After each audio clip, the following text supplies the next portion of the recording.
Fica alerta e fortalece o que ainda resta e estava para morrer, porque não tem achado tuas obras perfeitas diante do meu Deus. Portanto, lembra-te daquilo que tens recebido e ouvido, obedece e arrepende-te, pois se não estiveres alerta, virei como um ladrão, e tu não saberás a que hora virei contra ti. O Senhor ainda tem misericórdia e fala, olha, tem esperança. Tem esperança. Não perderam-se as esperanças. Tem esperança para nós. A graça do Senhor se renova a cada dia. A misericórdia dele se renova a cada dia. Ainda nós temos tempo, nós temos chance. O Senhor tem nos dado. O Senhor é bom, o Senhor é amoroso, misericordioso. Ele está conosco, Ele está com você, Ele está comigo.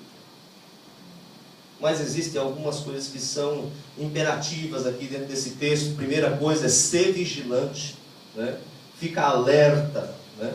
Segundo, fortalece o que resta. Você está vendo alguém que está fraco do seu lado? Estende a mão e ajuda. Não termina de empurrar para aquele cara não. Né? Estende a mão, ajuda. Né? Lembra-se. Lembrar do quê? Lembra-te do teu relacionamento com Deus que um dia você tinha e que agora está perdendo. Lembra-te do Deus que te salvou e te tirou do largo do charco de lodo. Lembra-te do Deus que um dia te amou com amor eterno e que te chamou para a presença dele. Lembra-te do teu primeiro amor. Lembra-te das tuas primeiras obras. Lembra-te que esta palavra, ela é o testamento para você. Lembra-te. E também fala que obedeça. Não somente tenha teoria na sua cabeça, mas coloque em prática. Obedeça o que a palavra minha diz. E também se arrependa.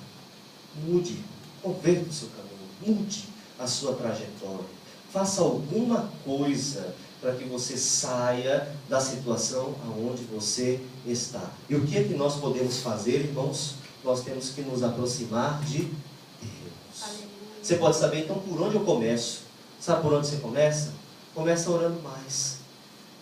E aí nós vamos ver qual é a maneira que nós vamos entrar na presença de Deus para nós terminarmos essa mensagem. 2 Crônicas, capítulo 7, versículo 14.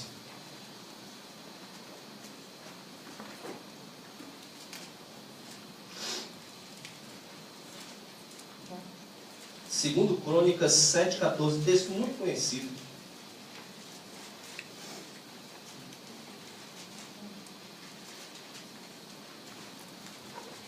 E se o meu povo, que se chama pelo meu nome, se humilhar, orar e buscar a minha presença, e se desviar dos seus maus caminhos, então ouvirei dos céus, perdoarei os seus pecados e sararei a sua terra. Qual é a maneira que nós temos para retornar à presença de Deus? O texto ele é claro para nós. Humilhação. Humilhação. Nós não somos nada sem Deus. Eu peco, eu erro, eu faço coisas que eu não quero, né?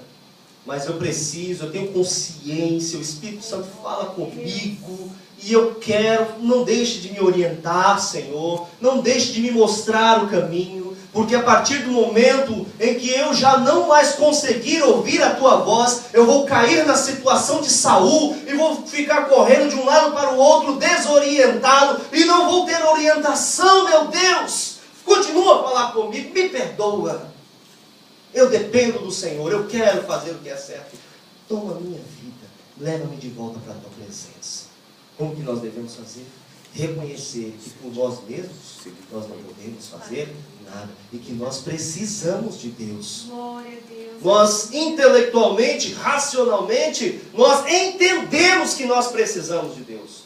Mas em termos práticos das nossas ações, muitas vezes nós expressamos que nós não precisamos de Deus. Quando você toma decisões sem orar, sem consultar a Deus, você na prática está dizendo que não precisa de Deus. Quando você vive, se levanta, passa um dia inteiro, não lê a palavra do Senhor, não busca Ele em oração, não está com a sua mente ligada em Deus, na prática você está dizendo que não precisa de Deus. Na teoria, é tudo muito fácil. Ter nome de quem vive é fácil. Agora, ser aprovado por Deus é outra história. E o texto ele fala para nós nos humilharmos. Se o meu povo, que se chama pelo meu nome, que é crente, que é cristão, aleluia, glória, se humilhar, eu dependo, eu preciso, me perdoa, preciso da tua ajuda, Senhor. O tempo todo, vai para o trabalho, pensa no Senhor, ora. Está dirigindo, pensa, ora. Separa um tempo para você orar com Deus. Teve um tempo lá no seu intervalo, ora. Separa um tempo para você orar em casa.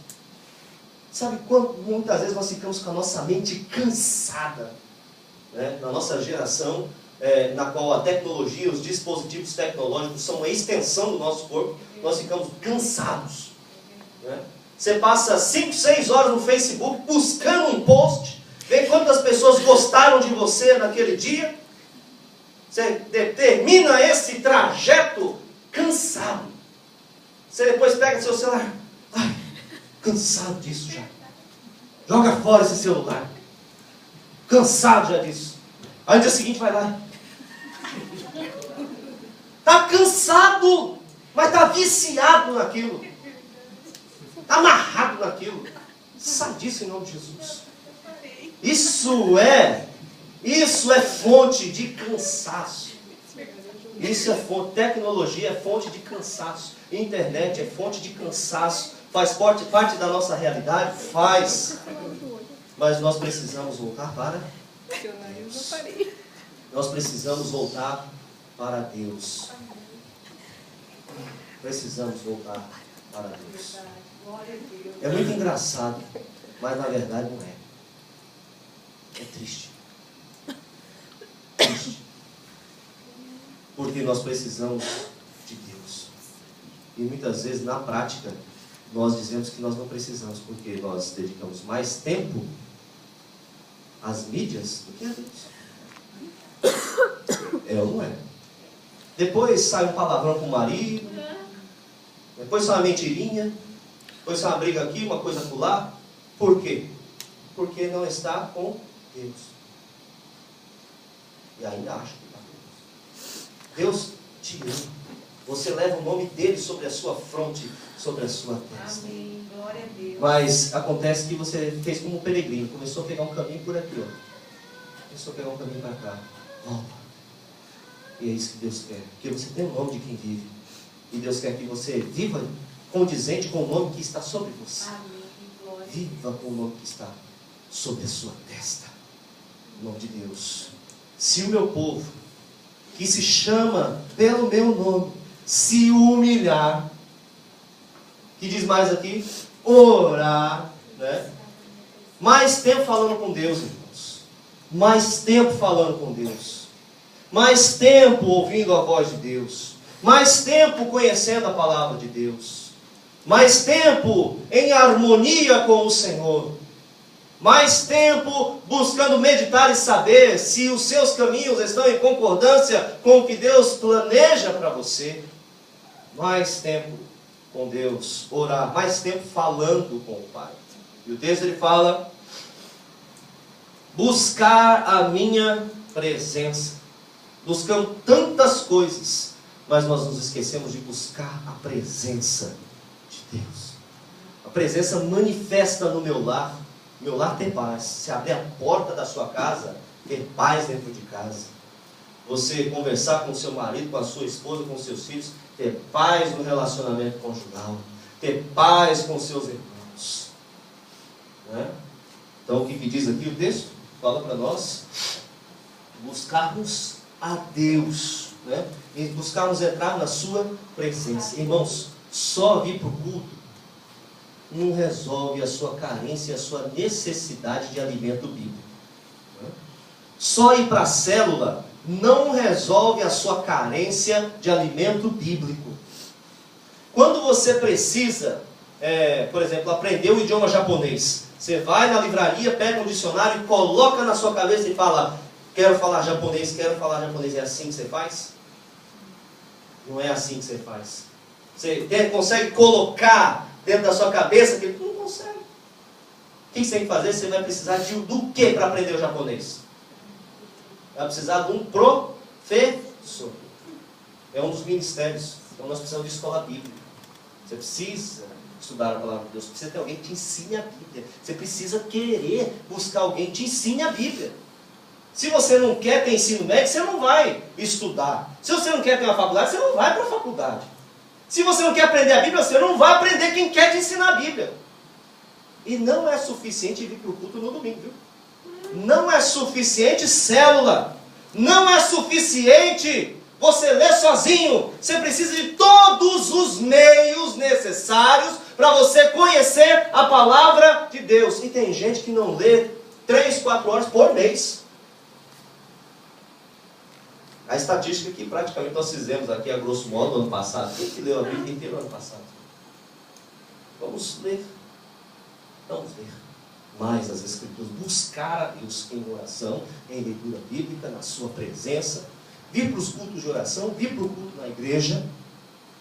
Né? Vir para a ceia. Vir, comparecer, estar em comunhão com os irmãos. Buscando a Deus, a adoração comunitária. Buscar a Deus e se converter dos seus maus caminhos. Você fazia, irmão? Deixa de fazer. Amém. Glória a Deus. Vamos buscar fazer coisas diferentes. Amém. Vamos buscar coisas diferentes. Quais são as consequências? Ele fala aqui: então eu ouvirei dos céus, eu perdoarei os seus pecados, eu sararei a sua terra. 3 coisas importantes para nós. Deus vai te dar uma resposta. Ouvir nesse texto significa: eu vou responder as suas perguntas, os seus questionamentos. Eu vou responder positivamente a sua oração. Eu vou te revelar qual é a minha vontade. Eu vou falar com você. Quanta gente que, está tanto tempo na igreja, não ouve mais a voz de Deus. Não ouve mais a voz de Deus falando. Eu responderei. Eu vou falar com você. Eu vou entrar no seu quarto lá quando você estiver orando, quando você estiver buscando a minha presença, eu vou falar com você, audivelmente você vai ouvir o que eu tenho para te dizer. Eu te ouvirei, eu te responderei, e eu te perdoarei dos seus pecados, e eu vou curar a sua alma, vou curar as suas emoções, transformar você e os seus velhos hábitos em uma nova criatura. Eu sararei a você e a sua terra. Você é parte da terra, você é pó. E eu vou sarar o lugar onde você está. O teu emprego vai ser uma bênção, o teu salário vai ser uma bênção, os seus filhos vão ser uma bênção, o seu lar vai ser uma bênção, sua casa vai ser uma bênção, sua vizinhança vai ser uma bênção, o país onde você está vai ser uma bênção. Eu sararei a sua terra. Mas lembra-te o que aconteceu com Sardes. Deus está chamando para um reavivamento. E esse é o clamor de Jesus para a igreja de Sardes. Também o mesmo clamor que está lá em Efésios 5,14. Desperta tu que dormes, levanta-te dentre os mortos, e Cristo te iluminará. Há necessidade de reavivamento. Busque isso. Busque. E você vai ver que Deus vai abençoar a sua vida. Amém? Vamos nos colocar.